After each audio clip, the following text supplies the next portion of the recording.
pretty cheap guy, right? And so that's what stunted my growth for a lot of years, right?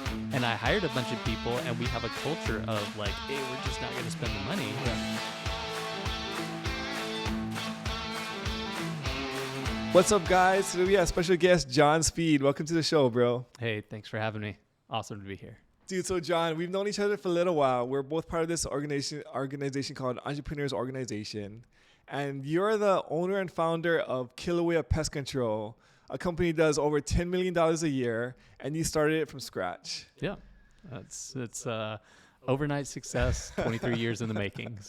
So Amazing, man. I mean, like, whenever I see somebody who has like a big company, a lot of times it seems like unreal because like, how does a person like create something so massive, you know? And so like, it's kind of like, it'd be really interesting to dive into your story of how you started from the very beginning with basically with nothing until now you make $10 million a year with like this Kilauea Pest Control company, you know? Yeah. I haven't actually done the math on percentage, like how much you're growing, but when you're starting from zero, like I just know it took a long time to get to $1 million, right? Over 10 years. Do you think so? Like when you're looking at the journey, is the hard, like the first million the hardest, and then from $1 million to 2 to 5, where is like the biggest like challenge in your journey? I think it just has to do with your mindset and what you want to do. Mm-hmm. Because I kind of did things backwards. I'm a real lifestyle guy. I like to just goof off. And, you know, when I started, it was like, hey, can I have this business, live in Hawaii, take care of my family, and goof off as much as I can? I love that. That's the goal. And that's what I did in my 20s and 30s. I started this when I was 28. Okay. I'm 51 now. So, you know, it was like, how many movies can I watch in a day? You know, and the answer is 5. You gotta work up to that though. You'll hurt yourself if you know. I think after I watch like 2, I'm already like, my brain's already fried. I can't have them more than 2. Yeah. So like the idea is like, you want to have a lifestyle while you're building a business at the same time. Right. And you just don't know. I started, I worked for my younger brother's pest control company in California. And so I could see, hey, is this a good business? Mm-hmm. I can, you know, it's Hawaii. My wife and I wanted to live here. We were able to get the license to start and do the work. And, it just worked out to where I could get enough customers kind of from on the front end to take care of myself. So it's just me and my wife. I see. And we were growing, but it wasn't, I didn't have a lot of overhead. I see. Right? So I was just coming out of college. In the very beginning. So, we had our first child, and my wife is very patient and isn't high maintenance, right? Yeah. So, and she's looking at the numbers. And so that was probably very stressful for her, but she let me do my thing. And that was, I did want to grow, and I could see my brother had grown a company in 2 years to probably, I don't know, 7 technicians, 8 Okay. So you kind of you saw it done with somebody else. Yeah. I had seen him do that, but he's a great door-to-door guy and developed a team, and that just wasn't me. I could do door-to-door. I had done door-to-door, but it's so hard, right? I did it for 4 years. Wow. For him for a couple of years, and for Orkin for a couple of years in Southern California. I see. And then out here, I thought, hey, there's BYU students. You know, that whole scene is LDS, right? It's all these Mormon kids that go on missions for 2 years. They come back and they can knock doors. And so your alarms, your solar cells, your pest control. A lot of them are LDS is Latter-day Saints. Yeah. So is it Jehovah's Witness or Mormon? No. Mormons. Mormon. Okay. Yeah. Sometimes I get those mixed up. And so, yeah. But then, so I mean, like, you have an incredible story, and I want to dive back into this a little bit. But I really want to ask you some questions because we're both part of this club called the Entrepreneurs Organization. And the minimum requirement to be in the club is like you have to make over $1 million a year in your business. But you recently started this new thing, which is called the Accelerator, for businesses that are currently at $250,000 annual or more in revenue, but not quite at $1 million. And you help get businesses from the 250 mark to over $1 million. Yes. Yeah. This is super, super interesting. I feel like there's a lot of people who can resonate with this, whether they're stuck at, let's say, 50,000, 100, 250, but like that I feel like the $1 million mark is like the golden. It's kind of like this bar of like once you hit like $1 million a year, you feel like you made it. Yeah. And, $1 million, and then the second million is just so much faster, right? And now we're doing $1 million a year, which is crazy. But with that, when you $1 million a month, you mean? Now you're doing $1 million a month. Yeah. Yeah.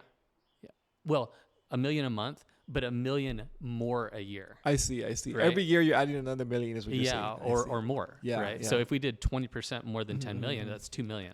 Yeah. Right. Yeah. Which is crazy to think about. I mean, 2 million in growth. I think this is why people always talk about like buying existing businesses, because like it's easier to go from like 10 million to 12 million than from 0 to 2 million, right? Yeah. Like that journey from like 0 to like that first million is so hard. Yeah. But once you're in kind of had the momentum, you have the systems, you have kind of like the mass. Now adding another extra million is a lot easier at that point in time. Even $500,000, right? Because how long did it take me to get to $500,000? Or companies like just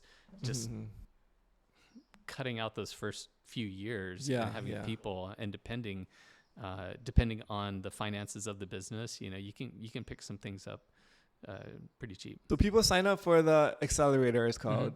And they want to say, hey, John, can you get me from 250 to $1 million? What is like, can you tell me about the program? What is involved and what does that look like? Yeah, it's pretty simple. There's a couple. So EO's, and just to contrast it with EO's kind of involved, and it's a lot of moving parts. There's like 90 different things that you can work on with EO, and that entrepreneurs organization. Okay. Yeah, entrepreneurs organization. There's the podcast, there's learning events, there's more on personal and family and business all combined. There's leadership. I feel like, so like, is one of the things that's been really valuable is just connecting with other business owners, especially here in Hawaii. And that's one thing I really love, is because I'm in a lot of different coaching programs or clubs, and then a lot of them is always outside of Hawaii. But Entrepreneurs Organization, there's chapters in your specific city. So in our city of, like, let's say on Oahu, we have maybe like 30 or 40, maybe, I don't know, like 50 members, all business owners who are making over $1 million. And then it's just really helpful to just have like conversations and like podcasts, like coffees, lunches, or like that we have forums where we meet together regularly, and just to have like these really good conversations. But what I found, I think, is that at a certain point in your business, there's a certain level where you have like more freedom or time freedom, or like there's more things you're searching for besides just making money. And I think like a lot of times when you hit over the $1 million mark, okay, now you're looking for balance more. There's like some personal issues, but I feel like when you're in the grind at like the 250, a lot of it is you're just focusing on the business and trying to get that thing to grow. Yeah. And again, I'm backwards, right? Yeah. I took my retirement in my 20s and 30s while I was growing the business, and you're like the exception to the rule, though, I feel like, from what I've seen for a lot of people. So when coaches come in, they're like, hey, I'm going to get you to where you can take a week off without your phone. And not that I didn't have my phone on me, but I just got back from a 6-week trip, with my family, Europe, East Coast, all over the place. And it was fine. The business was taking care of itself. 8 years ago, I took my family on a year away from my business, and it grew just fine. Right now, I'm way busier than I was 5 years ago or 10 years ago. And now, because I'm looking at, hey, I got like a 10-year horizon that maybe I want to retire or sell or exit maybe. And so I'm like, well, I see guys that exit and they're bored after 6 months. Right. And so I'm like, well, what if I have other businesses that I can sell if I want to sell smaller businesses, keep my big business, or vice versa, sell my business, keep the small businesses, and I'm still in the game with like you're still enjoying the process, the journey. It's kind of like you're playing Monopoly, basically, right? It's like in real life at this point. And so right now, like it's interesting that we're helping. It's not so much coaching. It is coaching, and I'm helping these companies under $1 million to scale over $1 million. But I'm actually doing that right now with your own self. Right. I've got a company in California that is like, we're 3 weeks in. So you're basically just launched this new company, and you're trying to take these new companies from like wherever they're basically from 0 to like $1 million or more. Right. Right. And so I'm doing that. I'm wrapping up pools. We're doing pools now. We just started that a couple of Is that months like ago. a branch of Kilauea, or is it like a separate company? California is a separate company altogether, but it's pest control. The pools is a separate, it's a separate entity, but it is branded Kilauea. I see. But like, it's potentially you could like sell it off as a separate like entity if you want to. Yeah, okay. For sure. And I'm assuming it takes like different like skill sets, like a different like different team and everything who's doing that work versus like the Kilauea guys. Well, you want to leverage the team you already have, yeah, that's right? True. And so there's so much on the marketing, on the HR, on the management and numbers and all that we have in-house, right? That we can take an operator. And that's what we did is we took an operator, shout out Koa. He sold us his business, but he's staying in the business and helping scale. So I mean, that's really, really interesting because you're taking like a business that's, let's say, like an operator who's got it to a certain point, but maybe he feels maxed out or he doesn't know how to get to the next level. He partners with a guy like you who has already done the journey and you know what it takes, leveraging your team, whether it's the marketing, the management, the accounting, the different parts. And then now together you can help him grow to the next level, but also like you have like equity inside of like the deal. Right. This is exactly what like Alex Hormozi does, right? Like that. Yeah, on a very small Hawaii-based. Yeah. I mean, like we're not, but I mean, like the idea is genius because like you're taking somebody who like they just feel like they're at plateau and they don't know how to get to the next level. They're willing to, but they don't know how to get there. Yeah. You pair with somebody who knows how to get there, they're gonna get some equity or some things along the journey, but they're gonna supply the resources. Same thing with like Shark Tank or these other things, right? Like you get an investor who has like some skin in the game and they help you grow and take you to the next level. Right. So. Right. And to be fair, I did the same thing. When I started, it was just me. And I've said this before, but it's like if somebody had given me $50,000 in year 1 or year 2, it's like I wouldn't know what to do with it. What do you mean by that? Right? Like, well, do I put it into marketing? Do I hire a new person? Like, it's how do you allocate the resources? Is the question. How do you allocate the resources when it's going good and you're growing, but this big infusion? What do you do with that? Like I made a lot of mistakes in like when I was starting, and it would have been really helpful to have somebody kind of handhold me or give me some guidance. I mean, I think I wasted tons of money on marketing that I didn't need, some other resources, some bad hires. There's a lot of things that like you do when you're just starting out that you kind of have to go through and like get some stumble a little bit to kind of find the correct path. Yeah. And what would you say is the first thing that you did, your first coach or your first peer group, or what that opened your mind to like this will help me, and it's an investment. Oh my gosh, I don't have that much money, but I want to put something into growing myself. Yeah. I mean, when I first started, I was anti-coaching, like anti-mentorship, like completely. I was like, why am I going to pay somebody something when I can just find it for free on the internet? Like, I mean, because like literally, like even everything is available, like, and books. And so when I first started, my first few years, it was just anti-coaching, anti-mentorships, and then just self-learning and kind of like figure it out. I mean, that's why there's like a lot of bumps and bruises, but I also like joined networking groups, and I kind of had coaches in the terms of reading books, because like I feel like when you read books where like they're giving you instruction, there's kind of like a mentorship, but also going to like networking events and like just having conversations with successful people, even though not directly coaching you, you're kind of like indirectly like getting some feedback and some coaching along the way. And so but it wasn't, I mean, I kind of like lucked into it. It's like a random story. I'll tell you like that. It's gonna be a long story, but like how I got into like the first coaching, but it was, I mean, but basically like I was anti-coaching for like a long period of time until I just kind of like randomly lucked into some coaching. So. Okay. Because I was going to share mine. Sure. What happened is I was looking for some new software for my business. Okay. And so I went to the software website. Okay. And at the bottom, they had companies that they worked with. Okay. And one of them was Arizona Pest Control. So I just called up Arizona Pest Control. I was like, hey, I want to talk to the owner about how they like the software. And bless his heart, this guy, Bruce Tenenbaum, got on the phone with me, talked with me for a couple of hours, and he has a pretty good sized company. Probably $5-6 million company. And he talked to me about all sorts of stuff. And he's like, hey, we have a pest control peer group. We meet twice a year. And how big are you? I'm like, oh, maybe $1 million. He's like, when you get to 2.5 million, let us know and you can join us. Oh, wow. Okay. And so I was like, okay, it's on. It's on. So that was the goal. So over the next probably year and a half, I worked on that. and joined the group. And when I joined the group, their first meeting was in Florida. It was with a company called Hewlett, massive company. And so it was so cool to go in and see their operations, be able to have this peer group that we're geographically separated. So there's no competition, so like right? that's like a beauty thing of like that when you're in these peer groups, especially if you're in the same industry, you kind of don't want to always share your secrets because like you feel like somebody might steal it or there's going to be a conflict of interest. But then that's one of the beauties of like, let's say like if you're geographically different and in this particular case, but also in EO, you're in these forums where there's no conflicting business with your business. So then like you can basically share like freely and not have to worry about like any kind of NDAs or anything along those lines. Right, you know, so. right. And that said, I mean, I don't know, like Oahu, like all the pest control guys that I know, like they're all pretty good. We have a good working relationship, right? And so if we had a pest control a peer that joined EO Hawaii, we would not be in the same forum, right? Because we're talking confidentially about, our numbers, our issues or whatever, but they're great people. And so the more the merrier.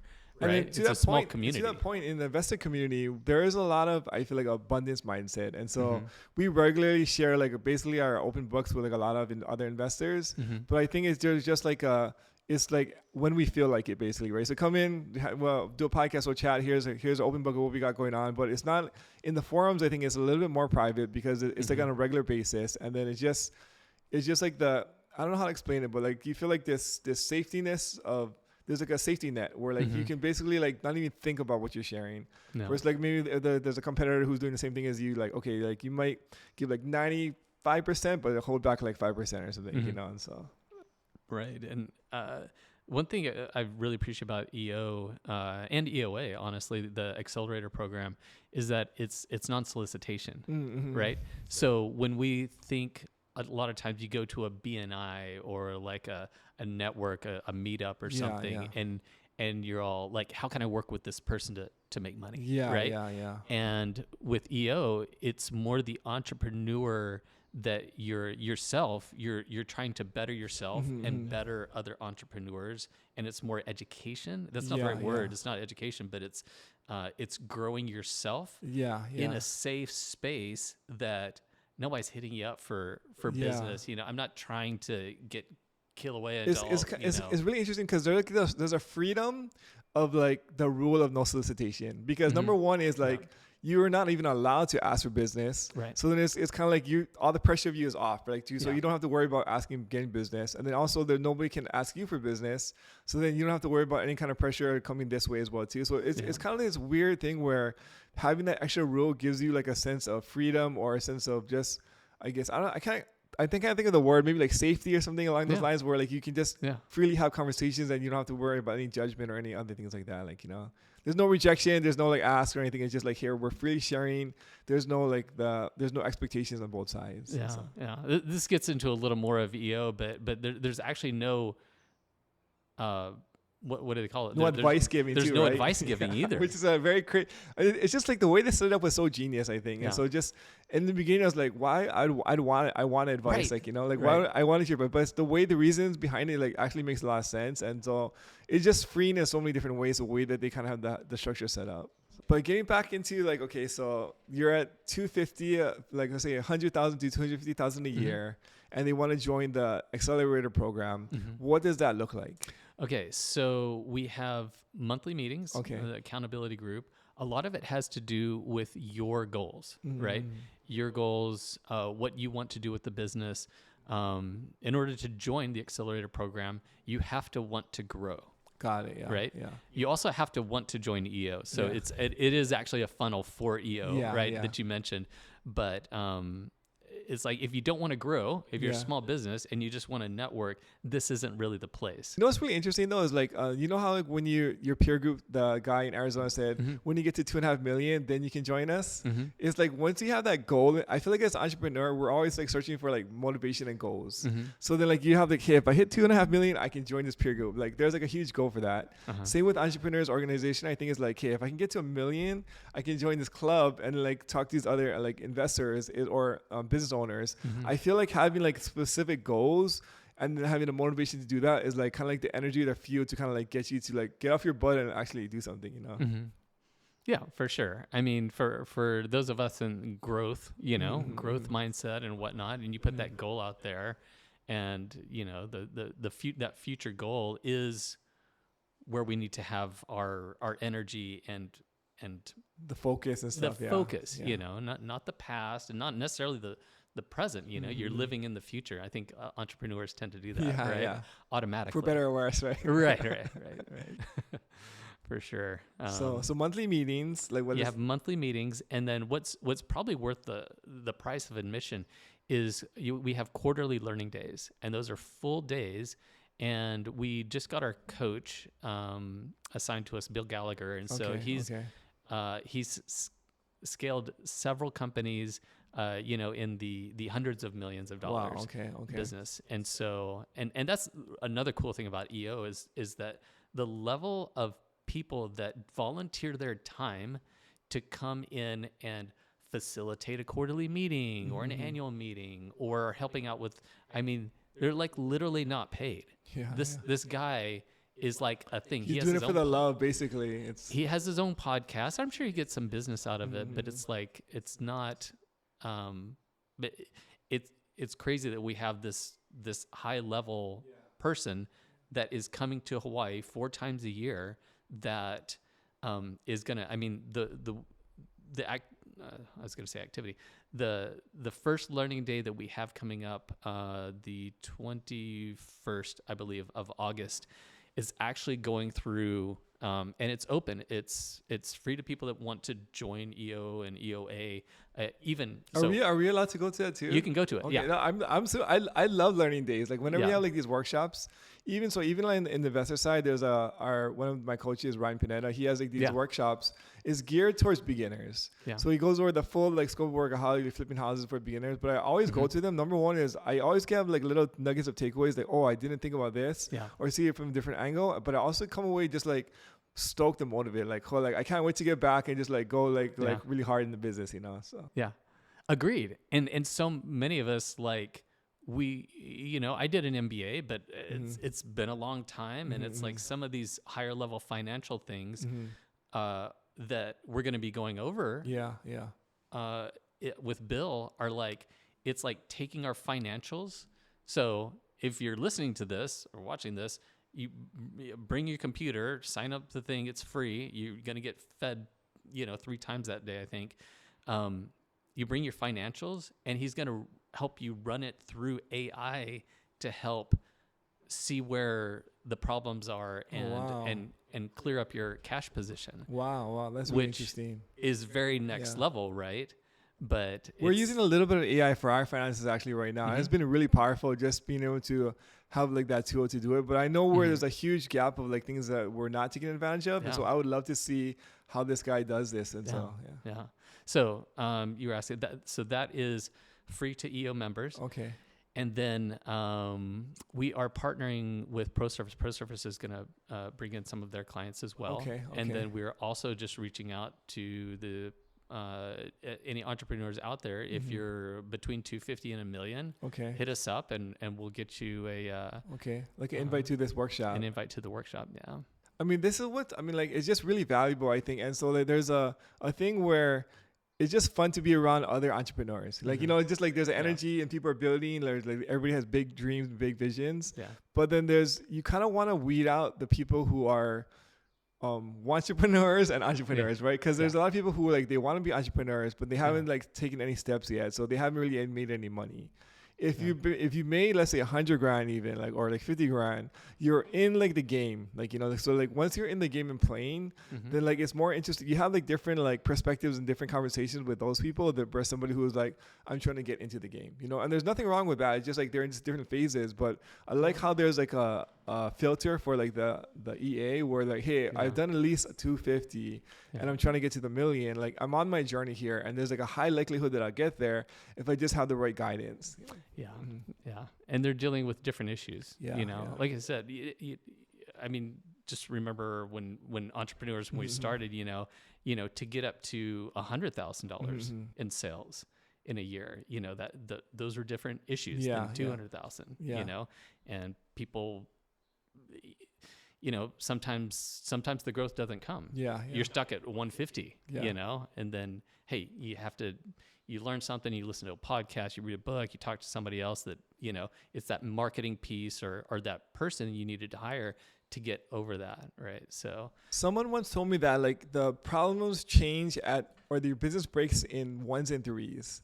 So something like when you hit $100,000, your business is going to break and there's going to be a way you have to fix it. Then when you get to $300,000, your business is going to break and you've got to fix it. When you get to $1 million, your business is going to break, you got to fix it. When you get to 3 million and 10 million, and then your business always breaks for like a different reason. So like, let's say in the $1 million mark is like, it's like a people problem. Maybe at, $3 million mark is like a marketing or a sales problem, or like let's say at $100,000 is like a delegation problem. So like at every stage there's like different problems that you're trying to solve to get to like that next level or that next like phase in your business.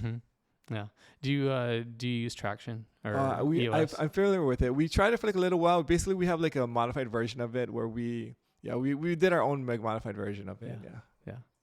Interesting. The reason I ask is because Traction, it's a very famous book. You have all the different, the parts, the pieces, the people piece, the, whatever, the finance or systems. And at different parts of your business, you're like, oh, my problem is the people. So I've got to hire an HR director or HR, somebody to own that, right?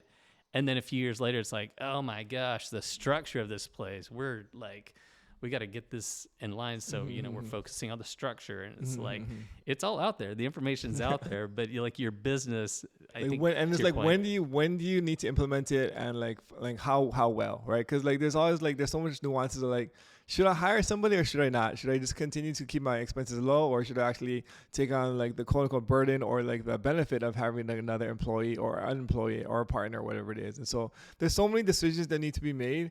I feel like 250 to $1 million is where like a lot of people probably will get like stuck or trapped. And then this is like, it's really helpful to have someone like you to kind of walk them or get them through that process.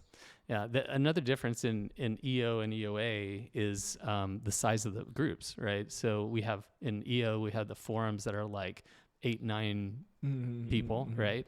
And in EOA, it's more like 5 to 6 people. And it's focused, EOA, the Accelerator program is just focused on business, whereas EOA is family and personal and more the entrepreneur, not the business.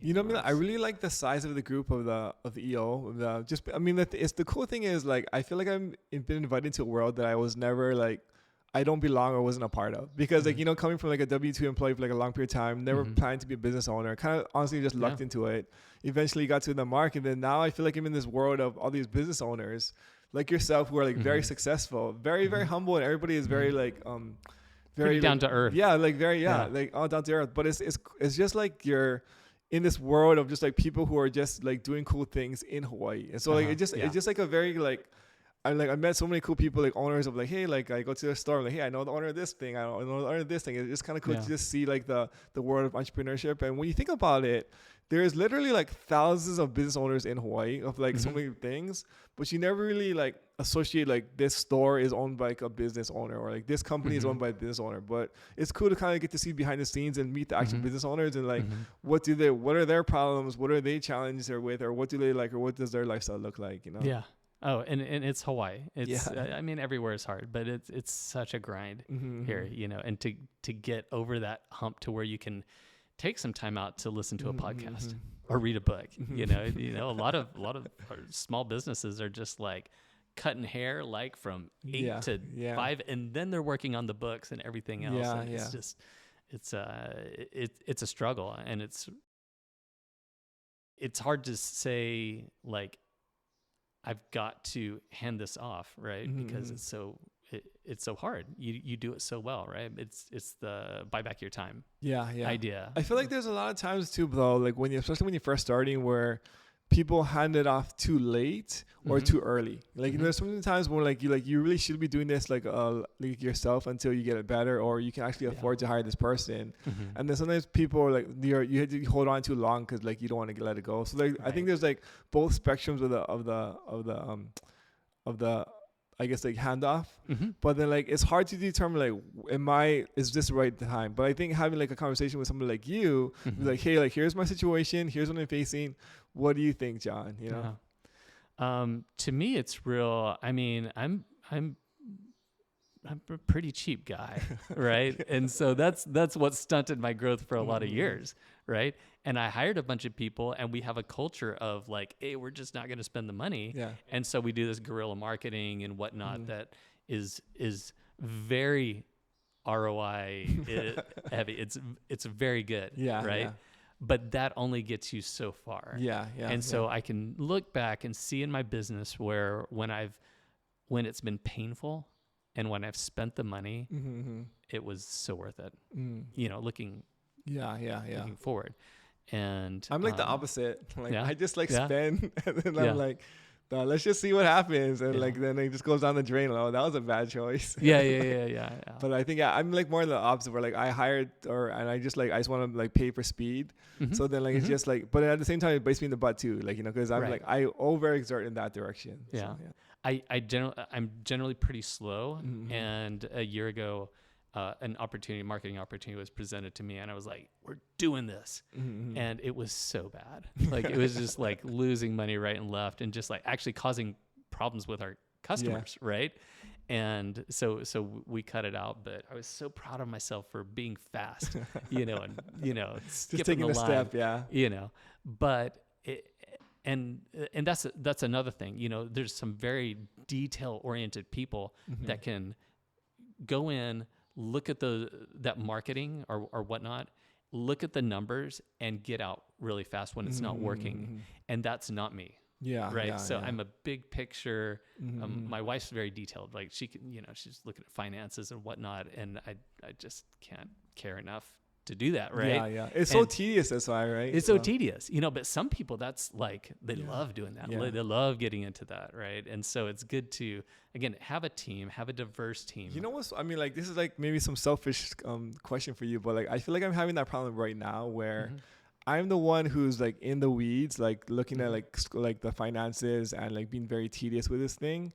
And I guess I haven't found somebody who I can hand this off to kind of like to take, I guess, like to figure this out and to make decisions on it. Like, do you feel like as like the owner, you still have to have like be in the weeds on like making like the financial decisions? Because like those are important decisions, where like, should we spend marketing here? Should we buy this or not?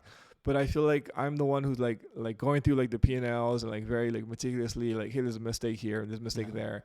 Yeah. I can't envision a world where right now where somebody else is doing that, like, you know? Yeah. So as I mentioned, like we've had this leadership team that I've worked with for, you know, 8-10 years. And we have this culture of like, hey, we're going to do this as cheap as we can. Yeah. Right. Yeah. And so I've had to untrain them a little bit because it's now, this sounds so douchey, but we have more money than time. Yeah. Right? Yeah. And it's so like not spending the money is leaving business on the table for us. This is a very, very interesting point. Because I think so now you just say like, now we have more money than time. In the beginning, when you're just starting, you have more time than money. So then you have to kind of choose. I think that's why in the very beginning, you have to bootstrap it because you can't afford to make these mistakes. Once you have some like a cash reserves and things, or you're generating income, now your time becomes more valuable. Now you can buy back your time at a higher rate. But in the very beginning, I don't think you can do that, you know? Yeah. So. See, and I wonder about that for my kids, right? Because I have kids that are now like starting to be in college. And when I was in college, I saw deals, like real estate deals here in Hawaii. I was like, oh my gosh, like, oh, could I borrow this money from my parents? And I couldn't, right? And it's like, oh, I want this deal, you know? And they still haunt me to this day. And I couldn't get it. Give me some numbers. What would you buy it for? Oh my gosh. We had this lady that we rented from. The house is right across from Kilauea Beach. Okay. And now there's 2 houses on it. You could CPR it. And she had rented to, you know, students forever. She was so tired of it. Yeah. You know, and I think she would sell it to me for what? And this is like 90,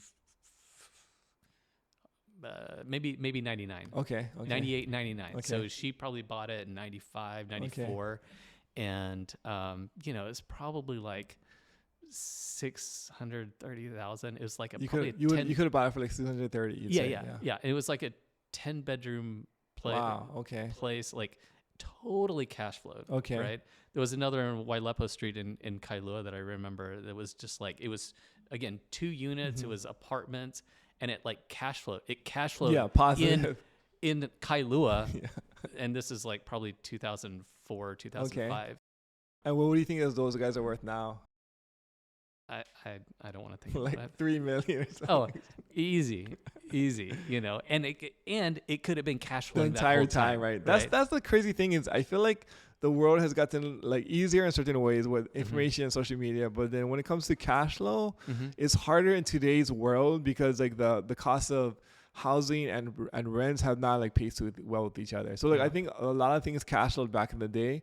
So real estate was like a no-brainer. It's like just of course you're gonna buy it because like there's no way to lose. Like it's guaranteed cash flow. First now there's a lot more. You have to take more things into account because let's say it's even or negative cash flow, but they're still good buys depending on like your situation. You know. So yeah.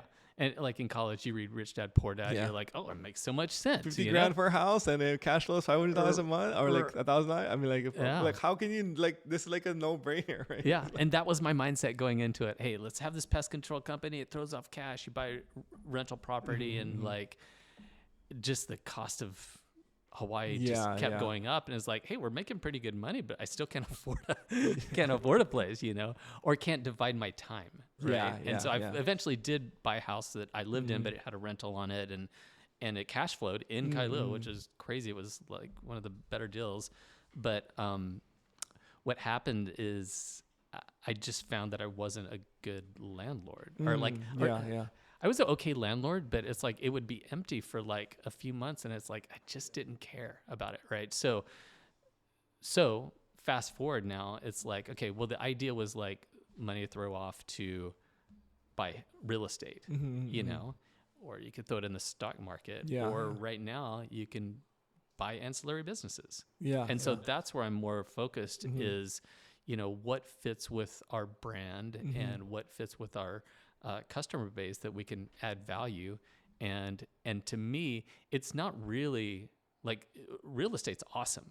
I just don't care about them enough. You know, I like business. I like people. I like working with my team to you know, build out these other things, and it's more interesting to me, and I'm invested. That's really important because I mean, like if you're like buying, let's say you're choosing between like stocks, real estate, or businesses, like one might give you a higher ROI like mathematically, but then you gotta look at, okay, like how much energy and passion am I gonna put into this thing? The more that you put into it, the more that you're gonna get out. So you're gonna get like a higher percentage of that ROI on one than the other. So like let's say like on a business is like 10x, and let's say in stocks is like a 6x. But I love stocks. Like, you know, like I'm gonna get a 5x because I'm gonna maximize this. Even though the business can give me 10x, I'm only gonna get a 3x because it's just not as much fun for me. You know? Yeah. And for me, like stocks, it's like I've looked at, you know, hey, what does it look like to retire and you're 3% and you're, you know, and to me, there's people that love, you know, going, you know, diving into all that detail and all the finances. And I did that in graduate school. I know how to do it, but it's just not appealing to you. Like it's not fun. It's not when you only have so much bandwidth. And I've been successful in this one lane. And so I was like, oh, that's my lane. And I do love it. Oh, I mean, like, and also you've been so successful at it. It's like sometimes when the more successful you're at it, it makes it more fun too. Because like I think I think there's a lot of times when I was like, oh, this would be like awesome to do like a hobby, and I just suck at it. I'm like, this is not fun, you know. But something I'm like, okay, I'm good at it, and I can see the improvement. Okay, like now this becomes even more fun because I can see like the wins. The more wins you kind of are stacking up, the more fun it kind of gets as well too. So And then if you just have this massive portfolio, there's certainly a place for real estate. There's definitely a place for stocks. It's just like it's more passive though. Like you hand it off to somebody else. Like, hey, for sure. Like this, I'm gonna like focus on business, and then I'm gonna throw off like some buy some real estate, let somebody else manage it, and not have to worry about it.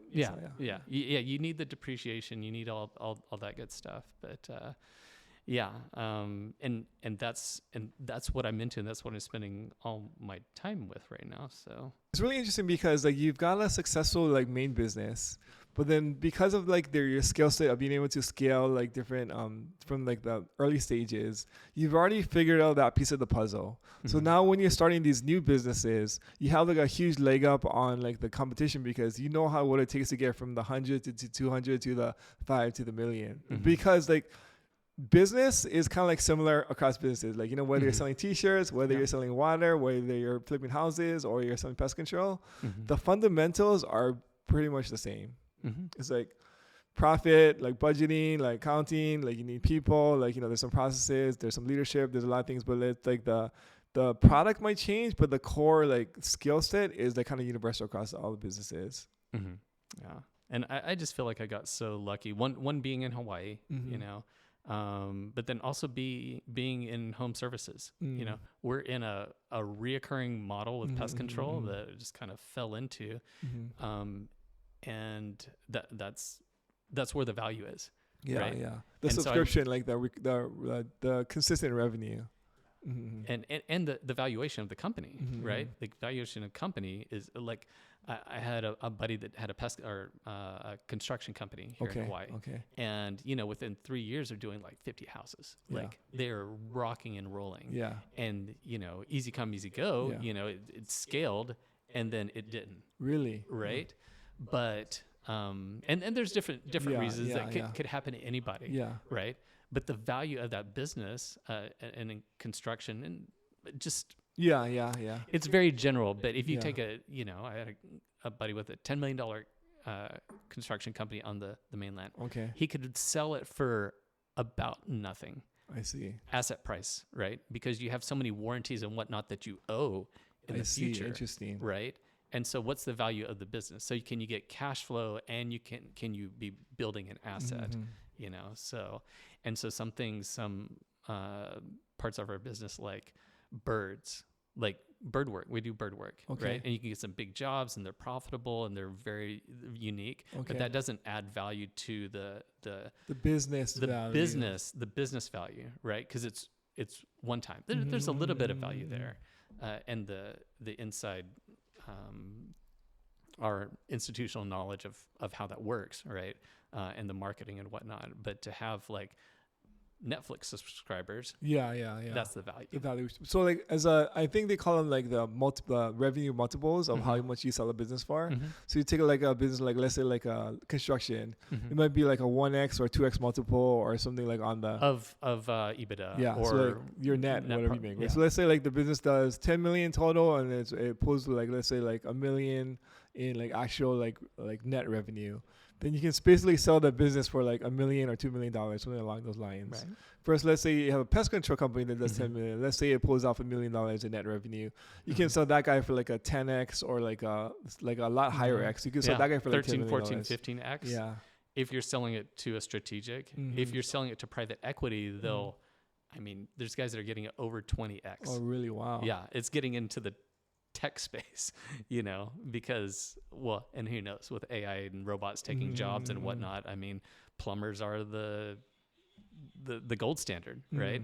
It's home services, it's an element of reoccurring, but it's dirty jobs, you know? And long ago, it was very frowned upon, you know, you get micro after a few years, and, you know, people see that, oh, like I have this HVAC business and it's very, very valuable. And now these HVAC guys and these plumbing guys, the big ones, you know, have private jets. So, you know, what's the, you know, for, you know, somebody on the come up, like that's really interesting too, like kind of like choosing like what vehicle you're in. And so like I know like for in my journey, like as a W-2 employee, that was like my vehicle. When I went to real estate investing, that was a different vehicle.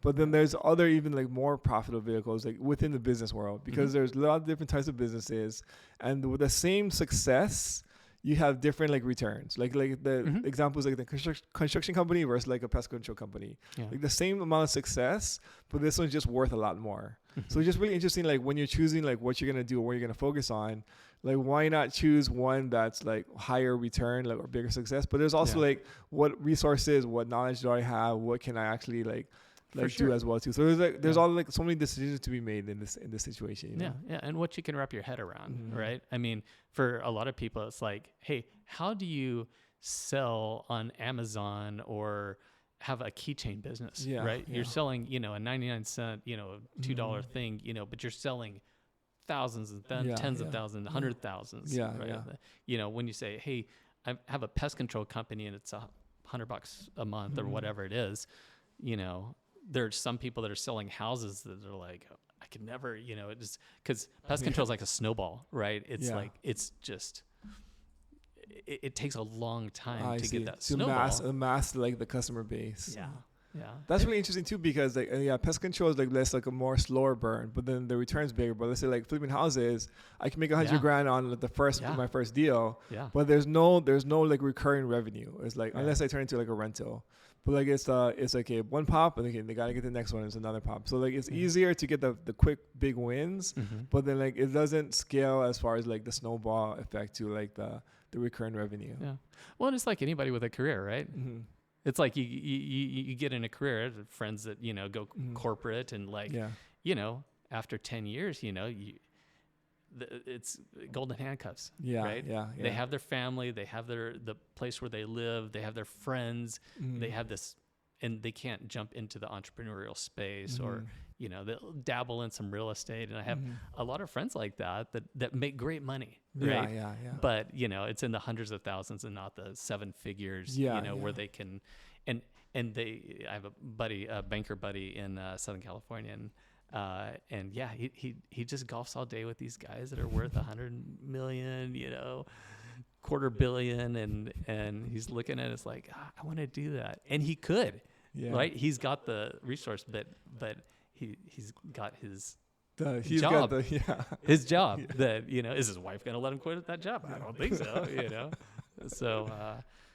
So kids, be careful on how you build out your career. That's the thing. I got lucky. My dad was an entrepreneur. I could kind of see that. My younger brother was a great influence on me and was an entrepreneur, and I could see, like, especially we knew we wanted to live in Hawaii. Like that's kind of what you got to do. You know what I mean? The thing is, like, when I hear stories like yours or some of these other people, being an entrepreneur sounds very attractive, and it also sounds very easy. Like you make it sound easy, right? It's just do this, and so there's some parts where it is easy, but there's a lot of parts where it's very difficult. So like somebody, let's say like they're at the 250 mark trying to get to the $1 million.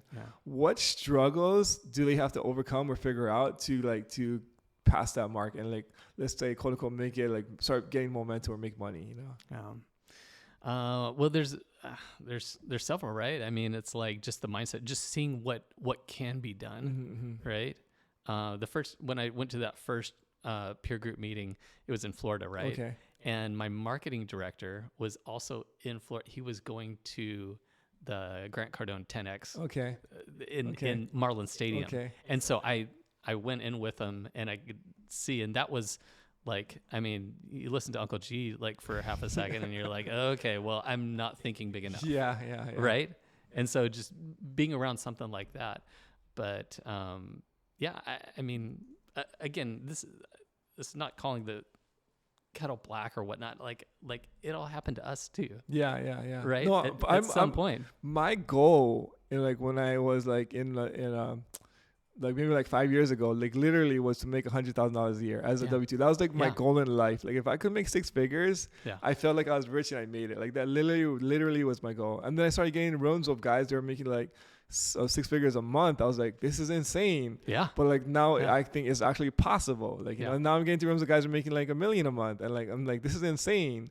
But I think I'm not there yet, but I feel like it's possible. Like, you know, like it has to start with like, you actually believe that it's possible and you can do it. Yeah. Then you can actually like maybe get there like at a certain point, you know? Yeah. Yeah. And then you're investing in like, okay, how did they get there? What peer groups are they in? What coaching are they in? I can just say for myself, it's, you know, it wasn't going from a W-2 to a business, but the hardest thing for me was actually before I got into the business. It was the confidence to start a business. And that confidence came from knocking doors. Mm. And the door knocking is, I mean, I just don't know if there's something more difficult, you know, and you're knocking doors and they answer the door. I mean, they're watching Oprah and like all of a sudden you're keeping them from that and selling them on pest control services. Like it's crazy, you know, but if you can do that. And then every summer I went out, I was like, oh, I'll never do this again. But the money's just too good, you know? So yeah, once you're like, okay, you know, if nothing else, I can go out and knock doors, then, you know, sure. You feel like why you have not? like a fallback, right? Like there's some safety net for you. Like, hey, like if worst comes to worst, I know I can do this. This will be like the bare minimum my business can make. Yeah. So, I mean, there's that overhead piece, right? But then there's also just, it's how I'm wired, the ROI of like, oh my gosh, if I can make $50 an hour, then maybe I only have to work like 5 hours a week, you know? And I did that. I worked in Korea. I taught English in Korea, you know, and you start off and you go and you get a client list up and you're teaching. And then I'd stayed for a year and it's like, I just worked less and less and less and just kept my best clients. And like, you know, so I don't know. Again, that's just how I'm wired, but it's changed now to where, okay, it's like, hey, I've got, you know, 10 plus years left, but who knows, right? And what can I do in that time and what can I build? And so there's not like really a number, like, it's like, okay, well, I can sell the business and retire right now, but like, that's not fun. Yeah. Right. And I've just seen what we've done with our team. And so when you can start helping make your team successful and see the growth in others. That's like a big part of like the fun part of the journey, I think, is seeing other people succeed. And I think like that's why like this guy, Bill Gallagher, is coming down to share, even though he is so successful, like he enjoys seeing people like succeed and pouring into them, whether it's your team or these other entrepreneurs that you're coaching up. It's like, there's a joy in seeing somebody like take your advice or like run with something that you're helping with and succeed with it. What I don't like is like people who are asking for advice, but you know they're not gonna ever like take it or like do anything. Like that's like something that I feel like you're just wasting your time, you know. But as long as like they're invested, they're like, hey, I'm gonna take what you say seriously and like I'm gonna try to implement it. Then it's super rewarding. I feel like as entrepreneurs to see that.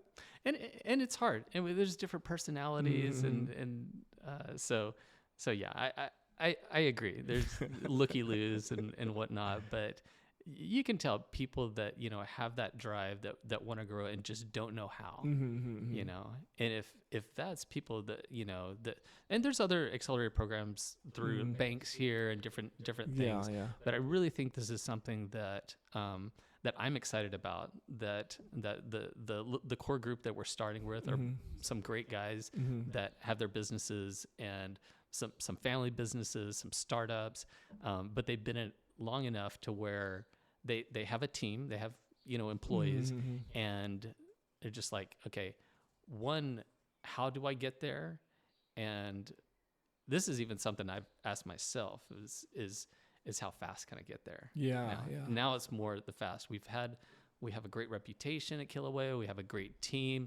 We've been pretty steady as our growth goes, but there is something to, you know, without breaking it, like how, you know, how good are we?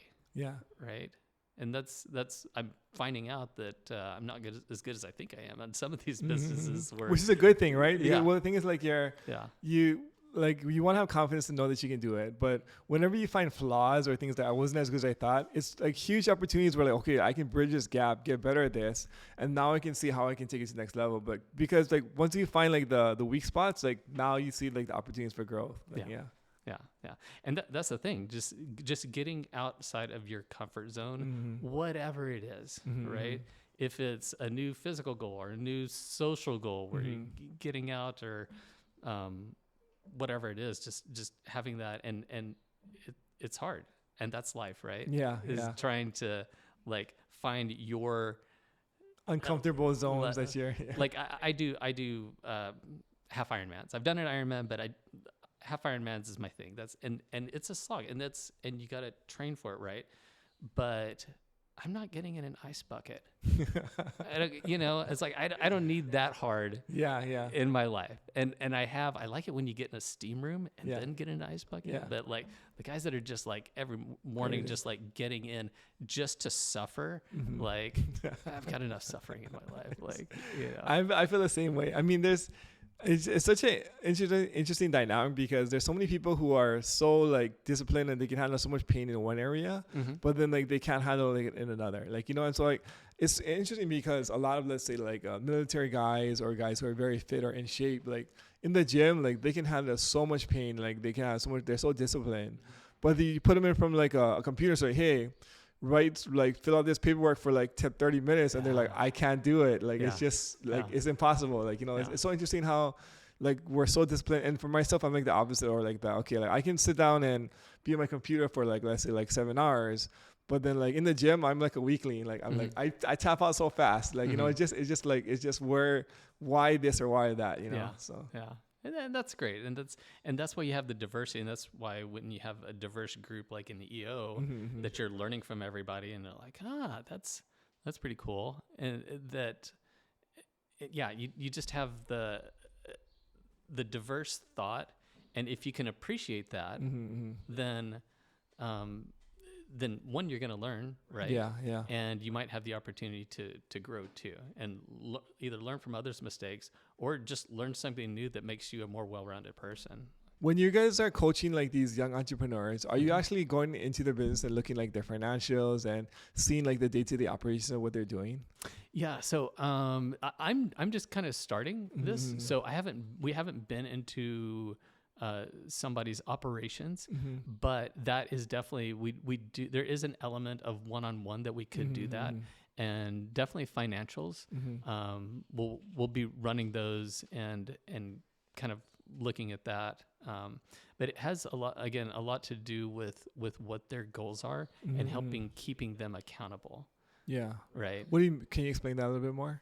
So to me, that's really the secret sauce of what I've personally been working on the last few years, is the accountability piece, right? That's actually something that just opening the kimono here. We have core values at Kilauea. Yeah. And I told my team a couple of years ago, hey, at some point we're going to add accountability as one of our core values, right?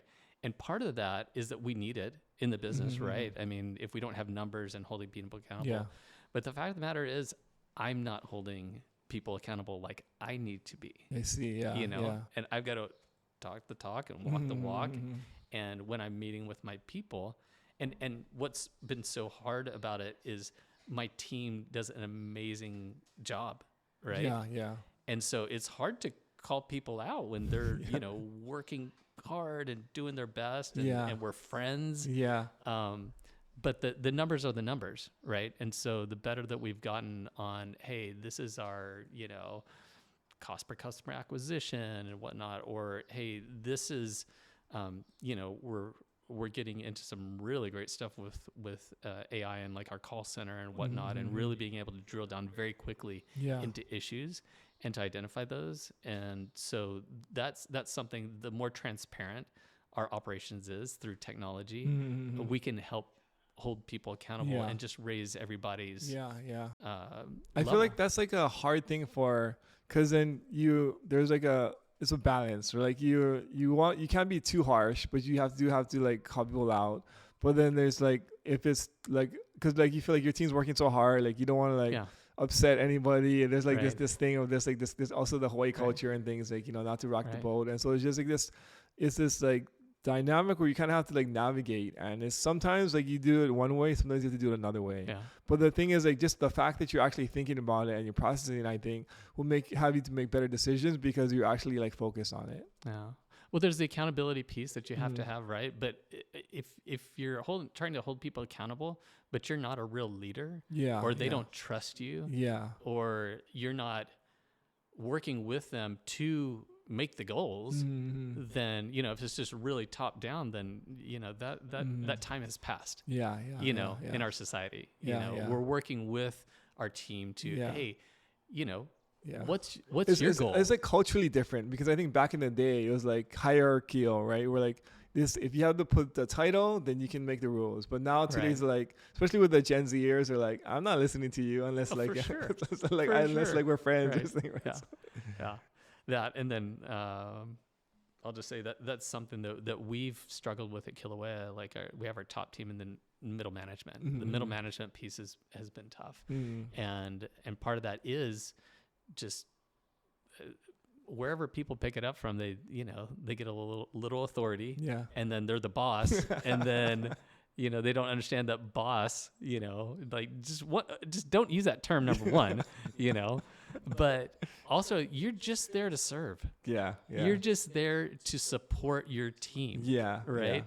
Yeah. And that doesn't mean coming down on them. It's funny because like when I first, I guess, got into entrepreneurship, I thought it was like freedom and you basically get to tell people what to do because you're in charge.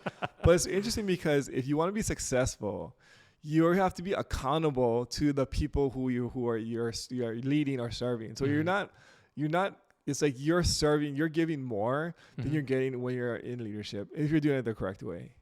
Yeah. And it's not, it takes real thought. Yeah, it does, it takes, I read a ton of books and listen to a lot of podcasts and whatnot, but if I'm not really sitting down, and this is hard, my wife was just hassling me about this the other day. She's like, you can't sit anywhere. Just not for one, not for 1 minute. I'm like, yeah, I don't want to. I want my phone, I want to read a book, anything. Yeah. I need content, right? Yeah. But you have to take that time and not fill it with anything and really think, for yourself, how through the hard problems of either business or your leadership style or whatever, and make these little commitments to yourself. And that's something you have to do by yourself without, all the noise and content coming in. And that's hard for me. I think that's hard for a lot of people, but, as I've gone to different coaching and different peer groups, it's not a lot of new stuff. It's just going very deep on those things that we already know. And you're processing it, I think. Yeah, because there's a thing like you can hear information but like you never really absorb it or process it. Yeah. Once you kind of like internalize and process it, now you can actually use it or implement it. Versus like just you have like a lot of knowledge, but like if you're not using it, it's like almost pointless. Yeah.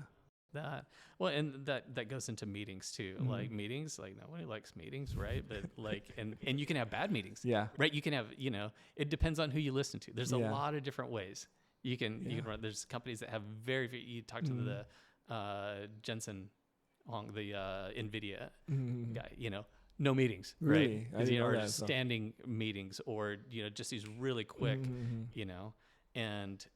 and that's a culture, right? Yeah. And then there's other, Microsoft or whatever, that's just like, it's meetings all day. Yeah. Right. And you can, that's one thing. Both works, right? Yeah. So, and they both work, right? But you have to understand your organization and that's the leadership or the vision of how you want to create it, and the skill set and the people involved with what you have. And I think that's something in Hawaii that is a blessing and a challenge. Yeah. Our culture is so unique, I think, right? Well, the quality of people, right? It's like, would I do as well as I have somewhere else? I'm finding out in Southern California, maybe not. Like the competition is so crazy. Yeah. Right. Yeah. And Hawaii, like it's just a different vibe. And it's more chill, right? Like it's way more chill. Yeah. It's way more chill, but then you have that capped market size. Yeah. Right? Yeah. So there's pros and cons. Yeah. Yeah. And the labor market. And so for folks like us in the trades and, services and whatnot, just the quality of labor and the amount of labor is very tricky. And that's why, it's hard for us. It's super challenging for Maui, for Kauai and like Kona. Like, I don't know how you do it. Yeah. Like it's amazing. So final question for you. Yeah. If you have one piece of advice for aspiring entrepreneur, they're between 100 to let's say like 300 and they're trying to get to the $1 million mark, one piece of advice only, what would you tell them? Taking the time to be intentional on that, right? It's the whole idea of there's a lot of different stories about this, but and honestly, this isn't for small. This is for anybody. This is for the housewife. This is like what you focus on, you'll get done, right? And so instead of, there's a lot of things we can all improve on, right? But the more you can focus, and when you get it down, it's like the whole Warren Buffett, asks his managers, what 20 things do you want to work on? Okay, get rid of the bottom 18, or however that, saying goes. Is like, if you have that focus and you're focusing on that every day, not quarterly, not monthly, but like you're focusing on that every day, if that's the most important thing, and to get to what that thing is, it goes back to what I was saying, like you have to think, you have to sit there and think and be comfortable, like with, hey, these are all the issues that we have, but zoop, this is the laser focus on the thing that will move the needle the most in my business, and focus on that. And I think that is for, again, small businesses, and it's the same for our business. Yeah. If we can do that, and then if I can have my team doing that and helping hold them accountable and support them in their goals that are the one thing, then we're going to get to where we want to get faster. I love that. That's really good advice. I think it's something I should do myself, actually. I think after this, I'm going to take some time and actually do this actual exercise. Awesome. But if people want to find out more about EO, the Accelerator, or about Kilauea Pest Control, what's the best place to do so? I'm pretty open. You can call, text, Instagram, LinkedIn. I'm in LinkedIn. LinkedIn I'll get to you once a month maybe, but if you're on Instagram, I'll get it every day. Nice. But if you can find my phone number, you can text me. Like nice. I'm happy to talk to folks. So nice. But yeah, John at Kilauea. If you call our office, like they'll get the information to me, and I'm happy to talk to anybody. Thanks for coming on, John. Appreciate you. Absolutely.